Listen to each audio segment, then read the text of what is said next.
Happy holidays, friends! Today I am continuing my yearly tradition of merrily conducting an autopsy on a festive-themed Nancy Drew book. This year's specimen is the creatively titled A Nancy Drew Christmas, which is part of the relatively new Nancy Drew Diaries, the latest iteration of the primary Nancy Drew series. The Diary series was launched in 2013, with this book being published in 2018, which means that Nancy is scrolling Instagram and FaceTiming Bess and George. And no, that's not satire or a joke. There are words in this book which are most definitely not in the Bible. Unless Jesus was using hashtags, which, I don't know, I've never read the Bible. This is the first Nancy Drew diary that I've read, and I was very excited to get into it after seeing Goodreads reviews describing it as liberal, propaganda,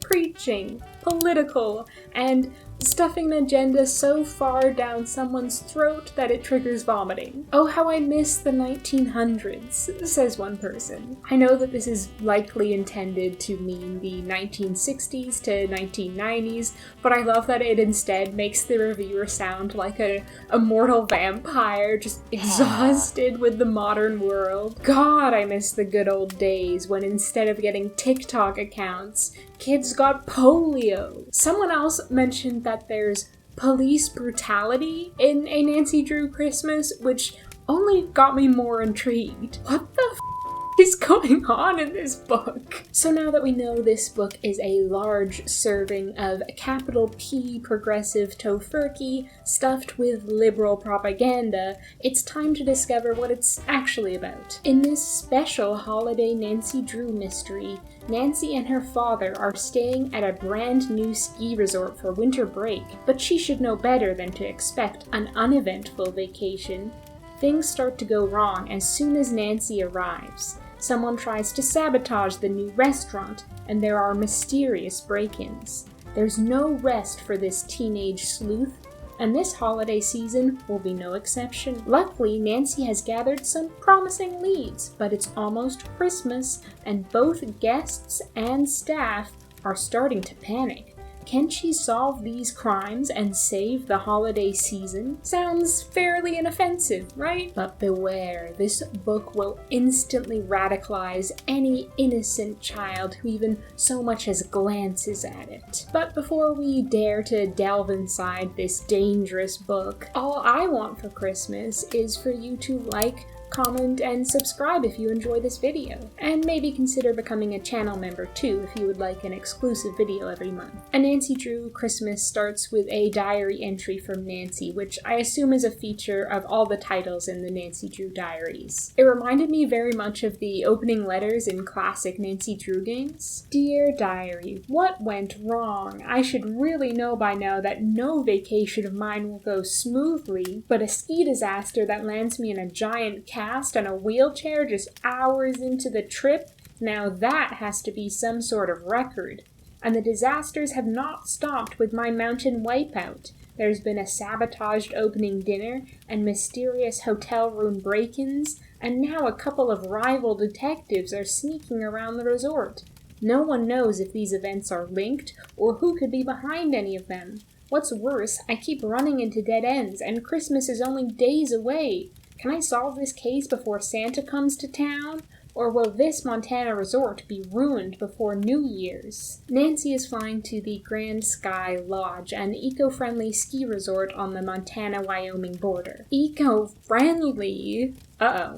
Sharon from Arkansas's woke meter is starting to beep. One of the Grand Sky Lodge's other claims to fame is a farm-to-table restaurant operated by famous TV chef Kim Crockett, popularly known as Chef K. Nancy's dad represented one of the lodge's co-owners in a past legal case which Nancy helped with, so the two of them have been invited out for an all-expenses-paid vacation in honor of the lodge's grand reopening after its eco-friendly renovation. Although Carson had to push his flight back because of work, so Nancy's literally flying solo. The lodge's other co-owner is a politician named Grant Alexander, and Carson's former client is called Archie Leach. Now, my classic Hollywood brainworms reared up and made me do a double take when I read that, because Archie Leach is the real name of Cary Grant, one of the most famous Hollywood movie stars from the 1930s to the 1960s,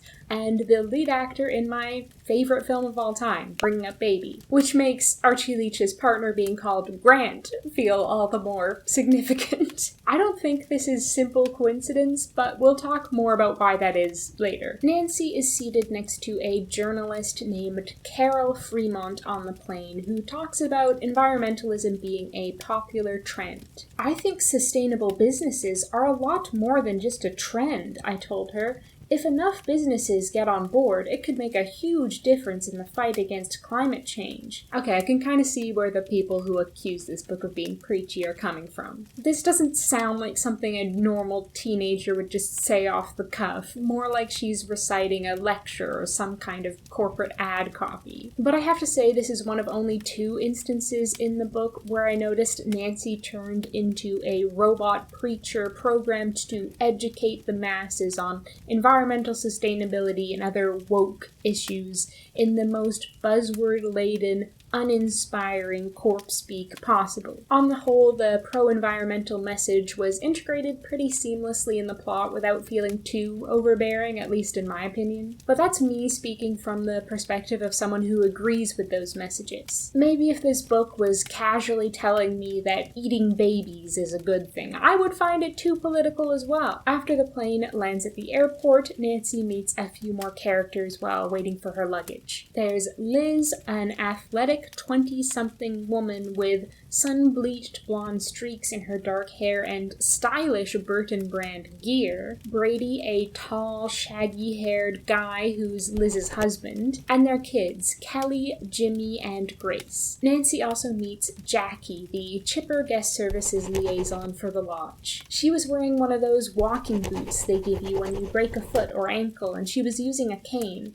Dangling from the boot was a cute little strand of mini sleigh bells. Big poofy red earmuffs framed her short hair, and a gaudy Christmas sweater decorated in woven skiers and snowflakes completed her seasonal ensemble. No such thing as a gaudy Christmas sweater. As they drive to the lodge, Jackie drops some lore. Grand Sky was previously owned by a couple named the Bosleys, whose son, Dino, isn't happy about the change in ownership. Dino Bosley sounds like the 2 names Sharon from Arkansas would pick out for her prize Cocker Spaniels. As the group drives through town on the way to the lodge, they pass a protest happening in front of the town hall. We got close enough to read some of the signs being waved by the protesters. Save our mountain. People over profits. There is no planet B. Stop the pipeline. Oil spills kill.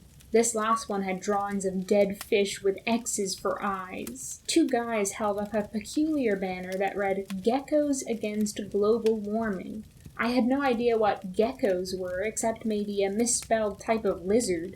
One of the guys had brown hair and the other blonde, and they looked oddly familiar, although I couldn't quite place them. Protesters weren't the only people gathering along Main Street, though. A row of police officers in full riot gear were lined up on the other side of the street. More officers were escorting a group of men and women out of the town hall and shielding them from jeering protesters. At least one of the men didn't look like he needed the extra protection, though. He had on a perfectly tailored, pinstriped designer overcoat. The expensive coat was accessorized by a silk scarf and 2 hulking bodyguards of his own. What the back of the book fails to tell you is that one of the main conflicts in this book is the proposed development of an oil pipeline, a topic which is probably making the woke meter go off in earnest for Sharon from Arkansas. The proposed pipeline is due to be built right through the lodge's property. Half of the town is in support of the pipeline because they've either been promised jobs or lucrative buyout offers, and the other half is opposed to it because of the environmental concerns. This apparently puts Grant Alexander, one of the lodge's co-owners, in a bit of a tough position as he's also a state representative. The group arrives at the lodge, which sounds beautiful in a faux rustic sort of way. The Grand Sky had the feel of a quintessential Western log hunting lodge, except way bigger. The main lodge itself was 2 stories tall, with towering glass windows in front. Steam rose from the hot springs near the lake off to the side, and a wall of evergreen hedges strung with Christmas decorations framed either side of the lodge's arched gates. There's also a hedge maze on the lodge grounds, and Nancy remarks that it reminds her of the one in The Shining. These books are written for 8 to 12-year-olds. What average 8-year-old has seen The Shining to understand that reference? But I suppose this is for the adults who are reading this book to their kids at bedtime. I guess that's one way to introduce your children to the concept of psychological horror through a movie reference in a Nancy Drew book. Inside the lodge, Nancy mentions that there's Christmas trees and menorahs in every room. Menorahs? Whoa, that one single word is pretty woke. I think this book might be too extreme for people who are sensitive to candles and the radical concept that not everyone practices the same religion. There were tons of exposed logs and stone, big bright windows, comfy-looking dark leather furniture, and cozy fireplaces. The walls were decorated with a mixture of antique skiing, hunting, fishing, fur trapping, and mining memorabilia from the lodge's past. It's given Icicle Creek Lodge. Then it's time to hit the slopes. The lodge has organized an inaugural first run of the ski slopes, during which various skiers set off down all the lodge's different slopes at the same time. Nancy's excited to watch before she's approached by Archie Leach, a middle-aged man with a handsome, boyish face and a slightly goofy grin, who asks her to participate in the ceremonial run in place of Chef K, who was supposed to ski but is now too busy preparing for the big opening night banquet. Nancy reluctantly agrees when she hears she's just going to be skiing down a bunny hill because apparently she's not very good at skiing. I guess the Nancy Drew Diaries are intended as a soft reboot because in past books Nancy's been practically an Olympic-level skier. She also apparently doesn't know who the Hardy Boys are, despite them being in like 50 books together. To kick off the festivities, Archie gives a speech describing the Grand Sky's eco-agenda. By using renewable energy sources that reduce our dependence on fossil fuels, locally sourced goods that require less fuel to transport and support neighboring businesses, and sustainable products that produce less waste, Grand Sky will have a carbon footprint smaller than a resort half our size. From the solar energy we generate to light our lodge to the thousands of pounds of composted food waste that we transform into the soil our world-famous chef Kim Crockett uses to grow the vegetables served in our exquisite new fine dining destination, mountain to table. I gotta be honest, reading that out loud, I now don't buy it as a speech. There was like no room to breathe in that last sentence. No commas. Sharon from Arkansas's woke meter is off the charts now. She's been riddled with woke bullets, sniped from the grassy knoll by the person she least expected. Good old girl next door, Nancy Drew. Time to throw the book in the fire and wipe all memories of it and its toxic liberal messaging from the mind of her poor, impressionable daughter, I guess. But for the rest of us, it's time to ski. At first, everything's going great. Nancy's shredding powder like a pro,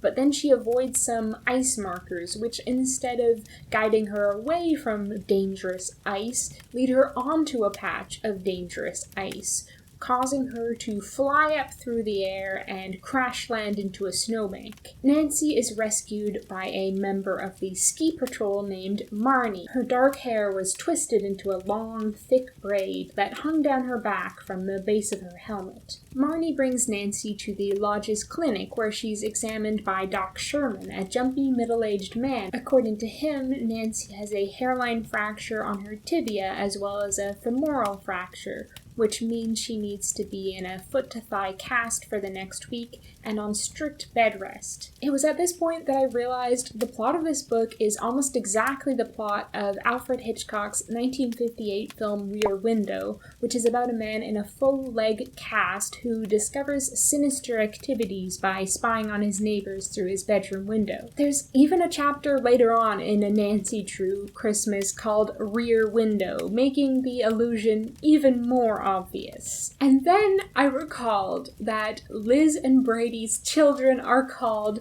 Grace, Kelly, and Jimmy. Rear Window stars Grace Kelly and Jimmy Stewart. Oh my god.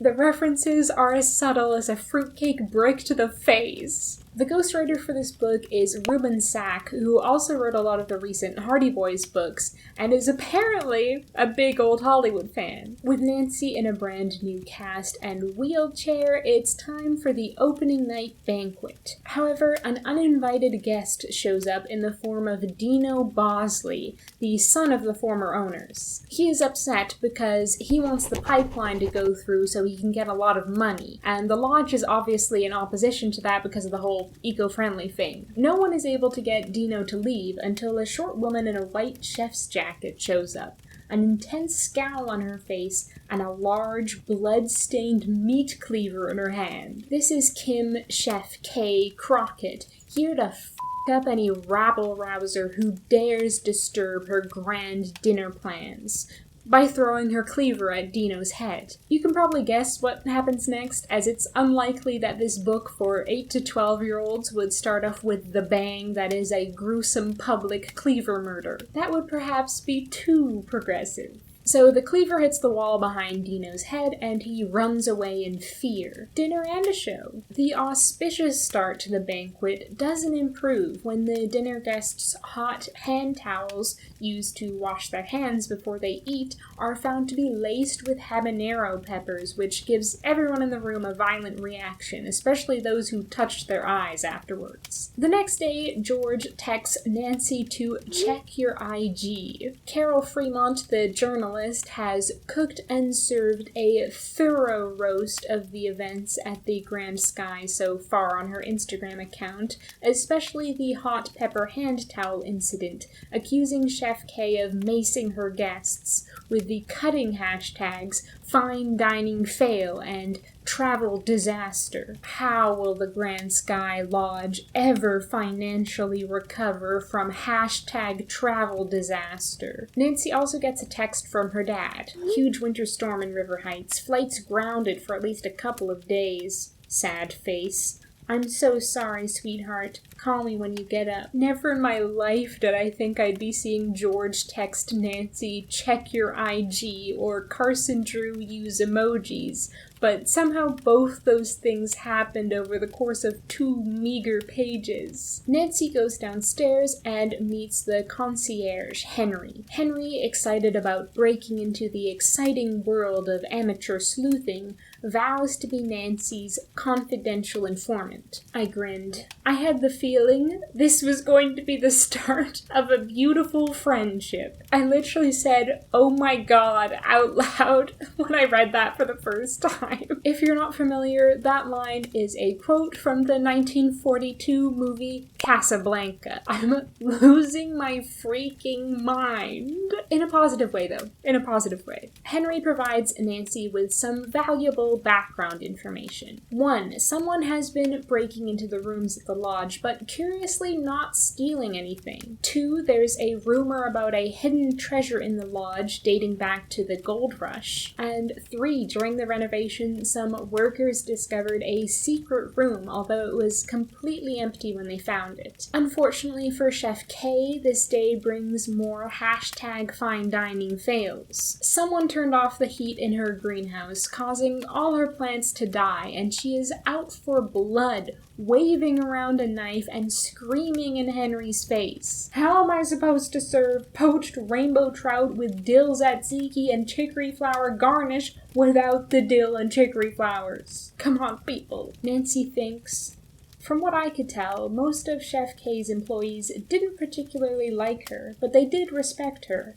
Sure, a lot of them were afraid of her too, but she was a great chef and she hired people who were serious about culinary art and the restaurant biz. Most of them seemed genuinely excited to learn from her and be a part of a high-profile new restaurant. Nancy's out here in the lodge solving a cozy mystery, but back in Chef K's kitchen, it's like the freaking bear. We're firing! 76 beefs! 34 chickens, okay? Nancy recruits Henry to go dumpster diving, and under some chicken guts, they find a pair of rubber gloves and some discarded goggles, dusted with chili powder, and with a frizzy ginger hair caught in the band, which makes Nancy recall Chef K yelling at a particular waiter with frizzy ginger hair at the banquet last night. On her way to deliver this evidence to Archie, Nancy spots Grant talking to someone on the phone, and she stops to spy on him, quickly realizing she's not the only person in the room watching him. The blonde teenager I'd seen at the protest hid behind a glossy snowboarding magazine. I caught sight of the brown-haired teen a moment later, a few seats away on Grant's other side, lazily scrolling through his phone.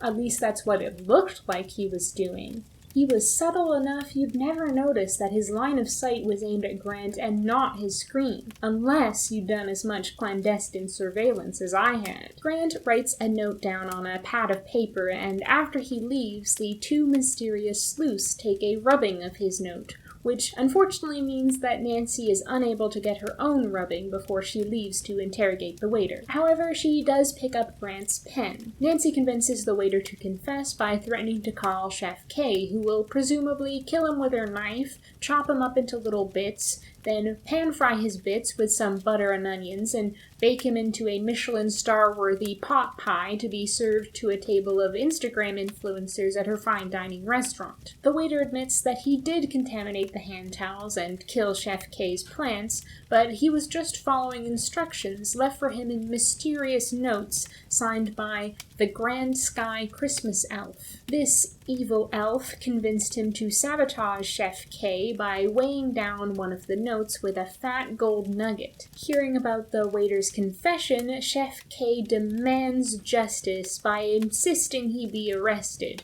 bringing onto the scene local law enforcement in the form of Sheriff Pruitt. Sheriff Pruitt had broad shoulders and a formidable pot-belly. He wore a khaki uniform under a fur-collared bomber jacket, with a cowboy hat on his head and a smug grin on his lips. The oversized pistol slung low on his hip made him look like he was itching for a shootout. Perhaps unsurprisingly, the sheriff is pro-pipeline and uses this opportunity to complain about the lodge prioritizing trees over people. However, Chef K is not in the mood for this. "Are you on duty?" she asked curtly. "Excuse me?" Pruitt said, taking a surprised step back. "Are you on duty?" She repeated one word at a time, as if she were talking to someone who didn't understand English. "It would appear so, ma'am," he replied hesitantly. "Then save the lip flapping for the donut shop and do your job already," she sniped. Sheriff Pruitt cleared his throat loudly. "Now excuse me, ma'am, who do you think you—" "I'll excuse you once you've completed your duties as a civil servant," Chef K said, emphasizing the word servant in a way I'm sure the sheriff didn't miss. "I think you need to work on the civil part of your job description, by the way. If I'm not mistaken, it's taxpayer money that pays your salary, and I'm willing to bet this resort pays more taxes to this town than just about anyone else, and that means you work for us." Mic dropped, jaws dropped. Sheriff Pruitt thoroughly roasted in Chef K's oven like a holiday turkey. However, after hearing about the waiter's supposed crimes, the sheriff refuses to arrest him. "I ain't wasting taxpayer money arresting a waiter for murdering some basil," he quipped. Then Nancy decides to do something very stupid. With the sheriff still in the room, Nancy hands Grant back his pen, and noticing the two other amateur detectives are in the audience, says, "I picked it up after the kid who was tailing you borrowed it to make a rubbing from the notepad you used during your phone call earlier today," I told Grant,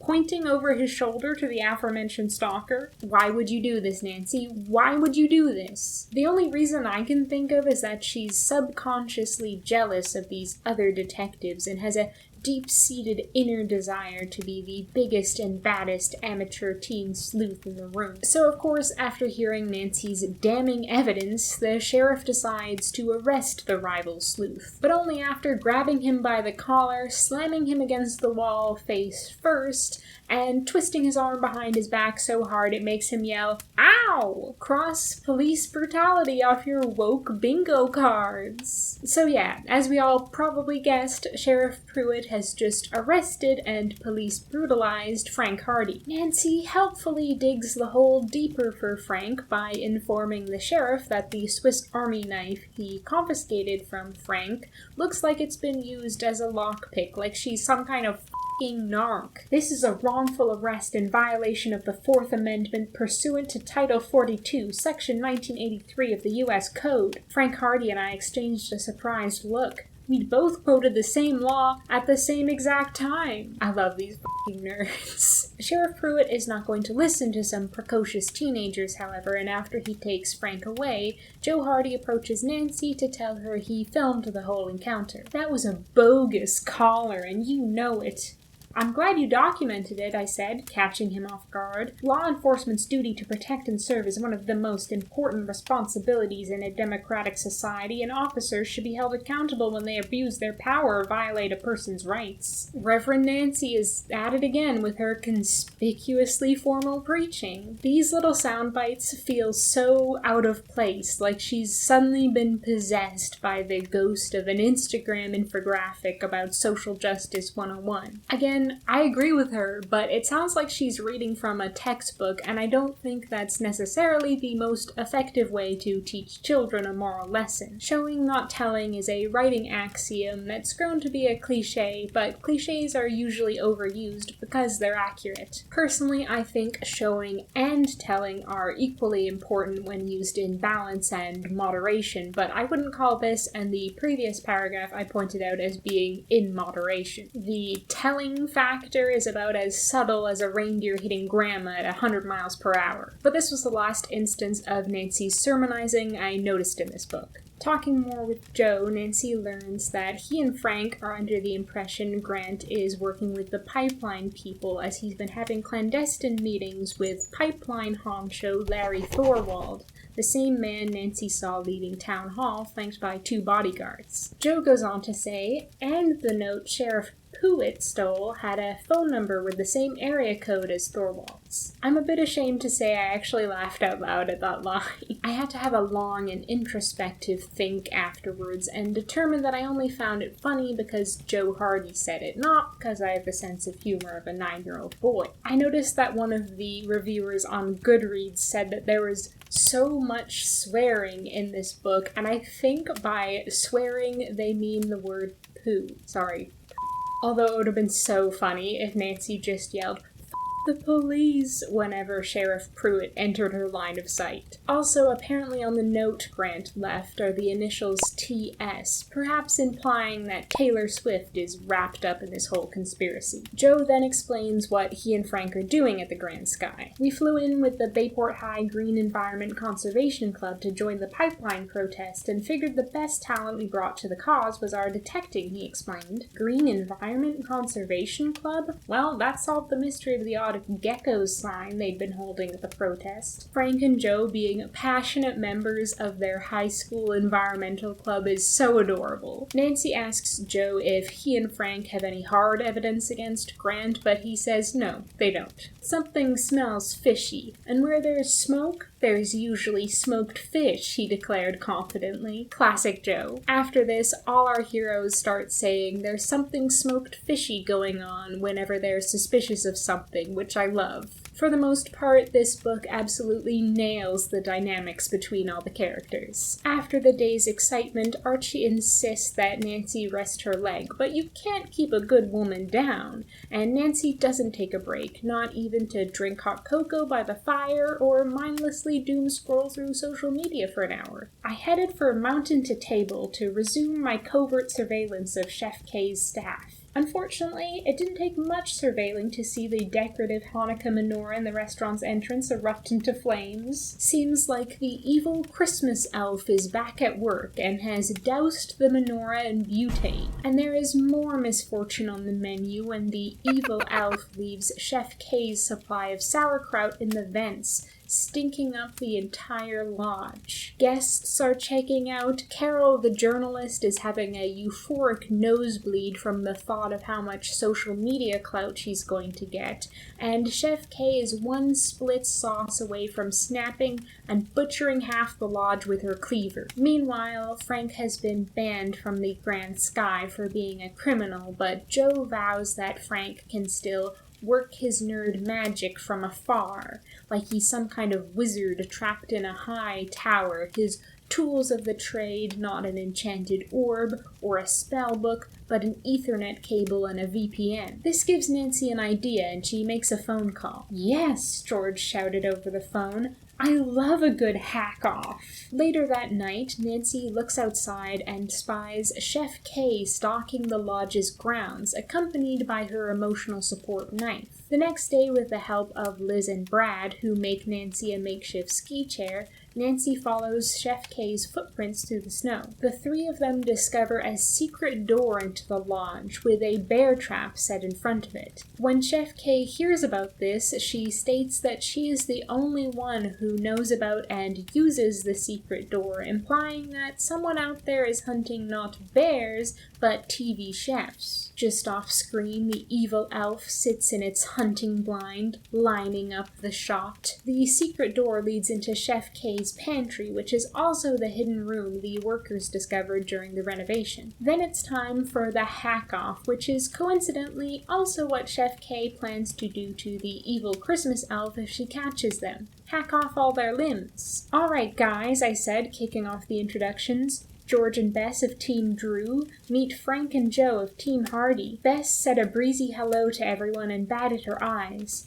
Joe practically melted off the screen. Bess kind of has that effect on guys. Frank started to melt too, which wouldn't have been so surprising, only I think it was George's own, "Hey," he was melting at. Absolutely gobsmacked when I read this. Sure, I've seen attempts to pair Bess and Joe off in other Nancy Drew books, but all the Nancy Drew and Hardy Boys crossover stories I've read in the past have pushed the Francie agenda hard, so to see romantic quiverings between Frank and George gave me absolute whiplash. I don't even ship Francie, so I was surprised at how viscerally I was against this Frank and George pairing. But I suppose I can understand why this change was made. Probably emotionally cheating on your long-term boyfriend isn't cool or hip anymore. And this book certainly seems to take its role as an influence in young children's lives a lot more seriously than, say, the Nancy Drew files, which were all about quick, dirty fun, with lots of excess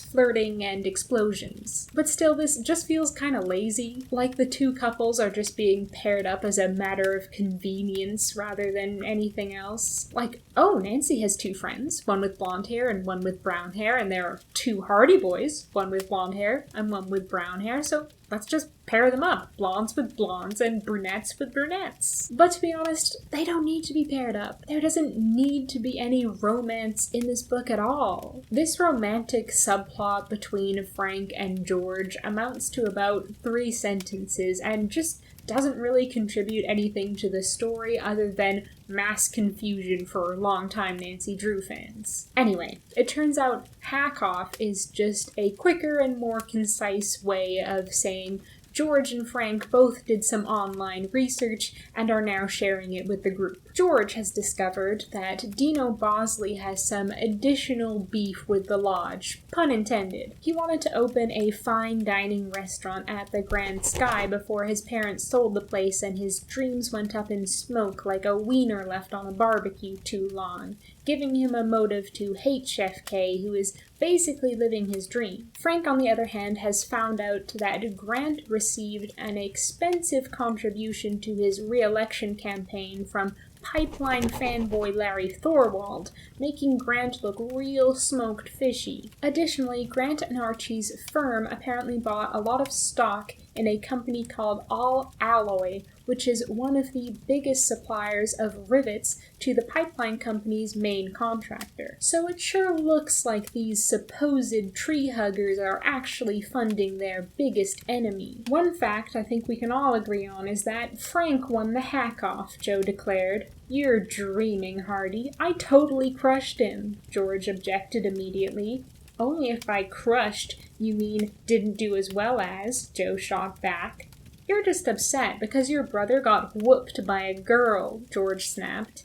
Dude, my bro stomped all over you in a total equal opportunity gender non-specific way, Joe argued. Okay, you both win, I cut in. But Frank wins more, said Joe smugly. Actually, I think George did some really great research, Frank gushed. Bess and I met eyes and smiled. George might have been oblivious to it, but it sure looked to us like she had an admirer. Stop it. Just stop it. Is poor Frank constantly destined to have an unrequited crush? Give this pathetic boy a break. The hack-off concluded, Nancy goes to confront Archie about All Alloy. Archie says that Grant is more hands-on with the firm's investments, and that he wants to keep their options open with the lease to the pipeline. Furthermore, he confesses, we had to borrow a lot more money than we expected to renovate the lodge the way I dreamed it. If the Grand Sky Lodge doesn't open strong and generate enough income to cover costs right away, we may not be able to repay the loans. The firm is so heavily leveraged that we could lose the entire business along with the lodge. Well, just soak Archie in brine and put him in a jar, 'cause he's in a bit of a pickle. To be honest, there's a whole chapter of Nancy and Archie discussing the financial and political ramifications of the lodge's potential closure, which, although it's important to understand the stakes of the plot, doesn't exactly feel like riveting material for its target audience of 8-year-olds, pun intended, because Archie bought stocks in a company that makes rivets, yeah. Okay. But yeah, I don't think 8-year-olds have much interest in investing.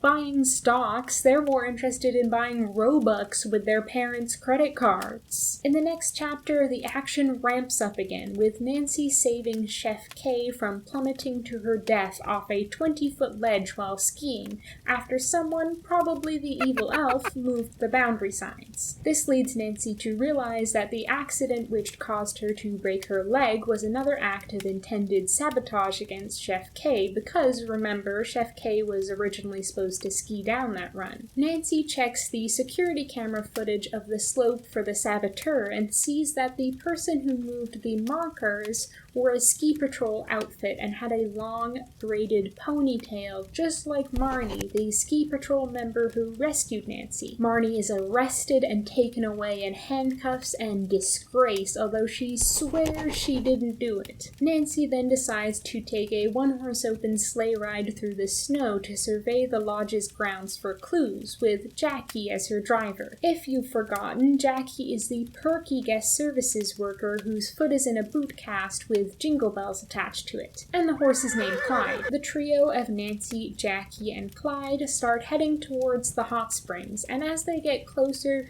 mist creeps over the trail. Then they hear a distinctive noise. Jackie says, "Well, shoot, it sounds like those darn snowmobiles. Nothing like a little noise pollution to poo on a perfectly pretty sleigh ride." Jackie stops the sleigh and goes on ahead on foot to check that the way is clear, leaving Nancy and Clyde all by their lonesome. Jackie took a few jingly steps and vanished eerily into the mist. If it weren't for the sound of her sleigh bells fading down the path as she walked, it would have been like she was swallowed up entirely. I shuddered. The mist rising off the hot springs and settling over the snow-covered trail was beautiful and creepy, and weirdly quiet all of a sudden. The whir of the snowmobiles had vanished as well, leaving Clyde and me in total creepy silence. My sleigh ride was starting to feel less like a Winter Wonderland Christmas card picture and more like a scene from a horror movie. Jackie's been gone for less than a minute, and Nancy and Clyde have entered freaking Silent Hill. There was a sudden thwack behind me, and a small jolt vibrated through the sleigh as if a stone had struck it, causing both Clyde and me to jump. "Whoa, boy," I said, holding tight on the reins as Clyde whinnied and danced in place. I cautiously looked behind me.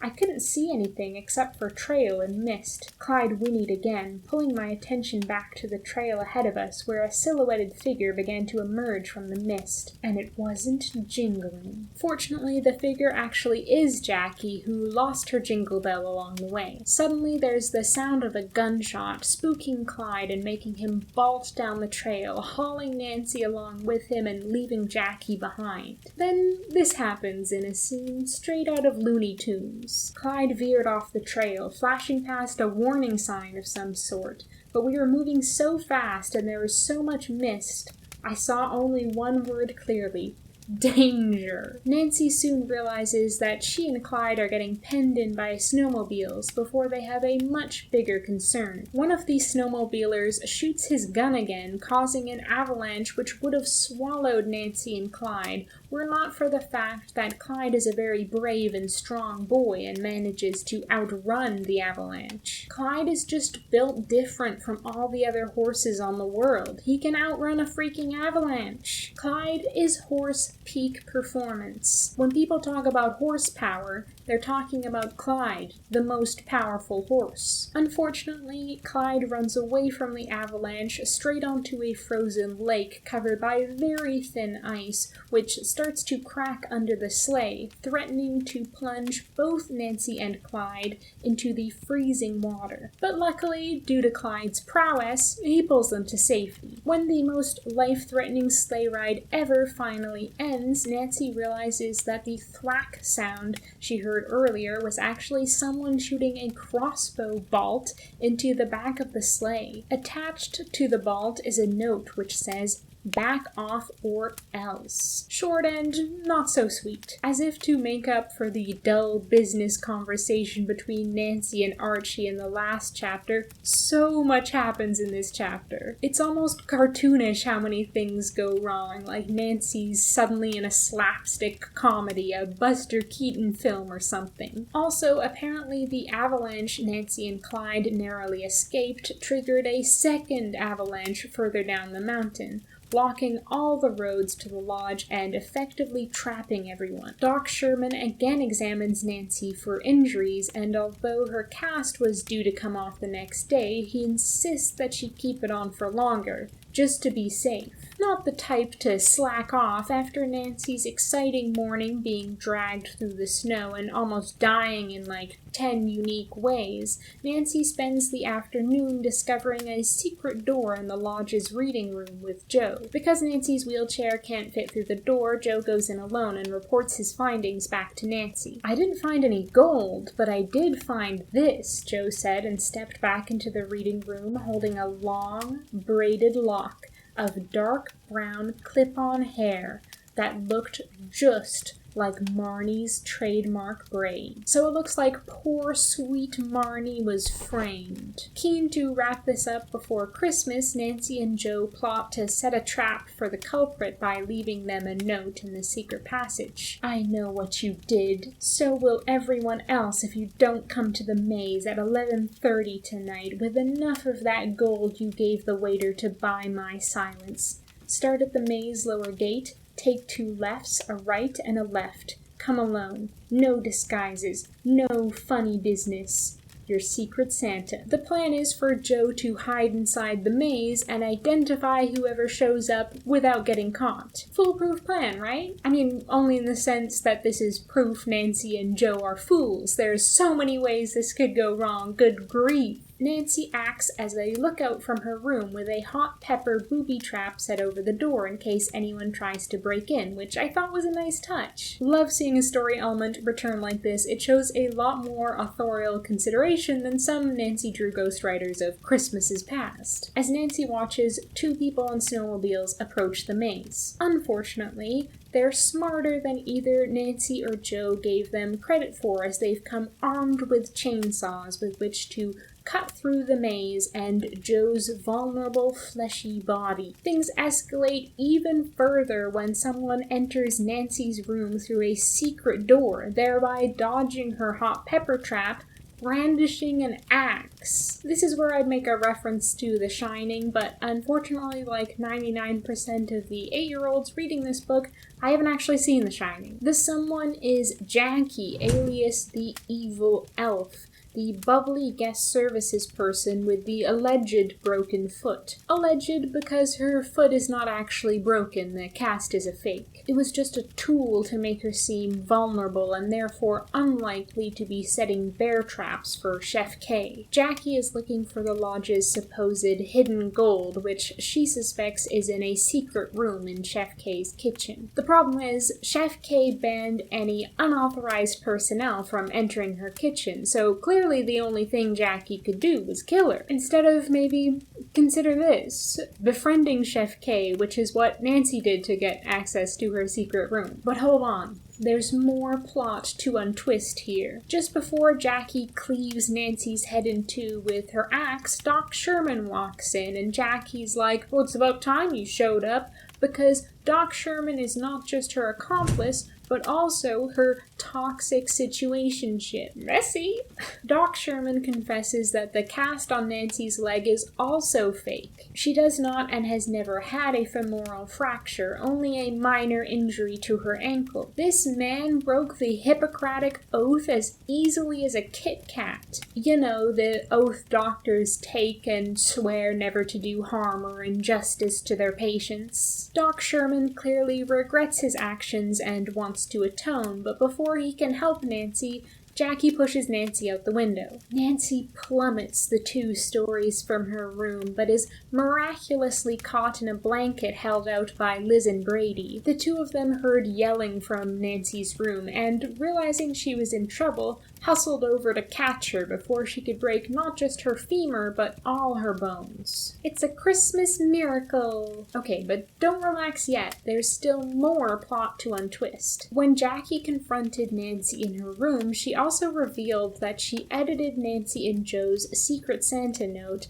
and left it as bait for someone else that she knew was up to no good. Grant Alexander. Grant and whoever's been riding those snowmobiles are trying to cover up something big. All this time we thought Grant was an eco-warrior, when in fact he's been fighting in the anti-pipeline war on the side of the pipeline. Grant is tucked into the pocket of Big Oil like it's an expensive feather bed, acting as a double agent and plotting the demise of the lodge so that he could strike it rich when the oil pipeline rolled into town. Although it's a bit more complicated than that, he didn't want the lodge to fail completely, just kind of fail, so that he and Archie would be forced to lease the land to the pipeline company. And then profit. Because he owned stocks in the Rivet Supply Company, Grant would then be swimming in riches. The 1-2 punch of black gold and blood money. Nancy dramatically calls Grant out in front of the lodge, and he tries to escape, but is bonked by Chef K and her rolling pin. He's just lucky she wasn't carrying her knife.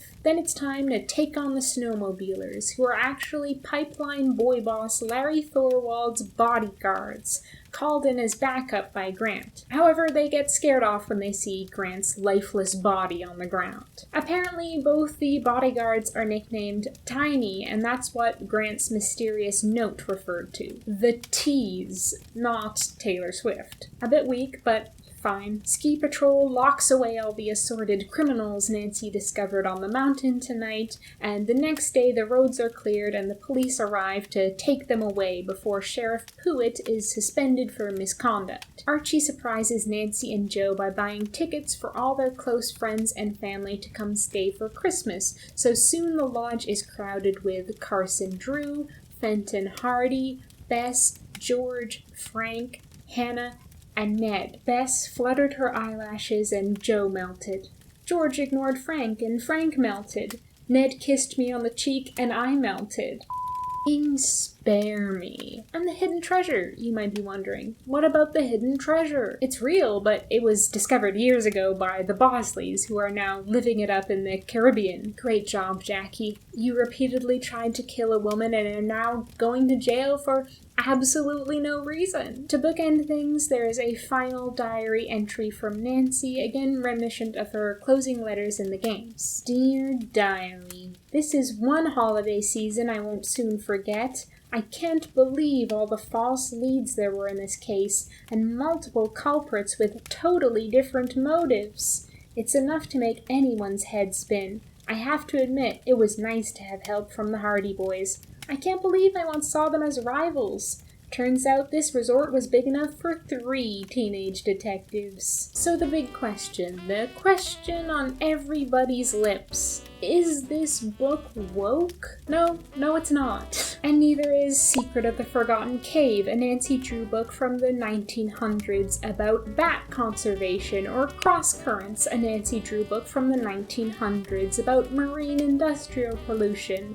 or The Wild Cat Crime, a Nancy Drew book from the 1900s about protecting endangered species. And we all know the 1900s were a utopian time when progressiveness did not exist, and women knew their place was in the kitchen making bologna sandwiches for their husbands. Except Nancy Drew, of course, who was out solving mysteries and only occasionally stopping to bake cakes in between escaping kidnapping attempts and investigating phony hauntings. At the risk of sounding preachy myself, woke is just a made-up word certain people use to describe things they don't like and or don't agree with. But I'm a silly Nancy Drew channel, not a political commentary channel, so I won't venture too deep into the weeds here. Instead of woke, I would more call this book aware of a lot of current issues, and yes, that is sometimes to its detriment. I think kids picking up a Nancy Drew Christmas from their elementary school library will be going into it expecting a fun, festive romp,